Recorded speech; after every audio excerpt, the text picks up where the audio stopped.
போதைப்பொருள் புழக்கத்தை எதிர்த்த ஆகாஷ் மீது காவல்துறையினர் நடத்திய மூர்க்கமான தாக்குதலாலும் உரிய நேரத்தில் மருத்துவம் அளிக்காத மருத்துவத்துறையினரின் அக்கறையின்மையுமே உயிரிழப்பு காரணம் என்று குற்றம் சாட்டியுள்ள விசிக தலைவர் திருமாவளவன் பணியிலிருந்த அனைத்து காவல்துறையினரையும் சிறைப்பிடிக்க வேண்டும் என்று வலியுறுத்தினார். அவருக்கு உரிய நேரத்தில் உரிய சிகிச்சை அளிக்கப்பட்டிருக்க வேண்டும். கால் எலும்பை உடைத்ததில் அவருக்கு இரத்த கசிவு ஏற்பட்டிருக்கிறது. மூளையிலும் இரத்த கசிவு ஏற்பட்டதாக தெரிகிறது.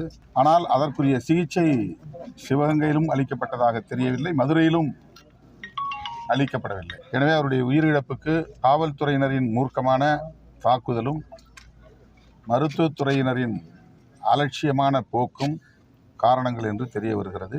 இது குறித்து தமிழ்நாடு அரசு உரிய புலனாய்வு விசாரணை நடத்த வேண்டும். அதில் சம்பந்தப்பட்ட அனைவரையும் கைது செய்ய வேண்டும். குறிப்பாக காவல்துறை அதிகாரிகள் மிக மோசமான வார்த்தைகளால் ஆகாஷ் தாயையும் தந்தையையும் விமர்சித்திருக்கிறார்கள், ஏசியிருக்கிறார்கள். அவர்கள் மன உளைச்சலுக்கு ஆளாகும் வகையிலே நடத்தியிருக்கிறார்கள். எனவே அவர்கள் மீது உரிய நடவடிக்கை எடுக்க வேண்டும் என்று தமிழ்நாடு அரசுக்கு, குறிப்பாக மாண்புமிகு முதல்வருக்கு விடுதலை சிறுத்தைகள் கட்சியின் சார்பில் வேண்டுகோள் விடுக்கிறேன்.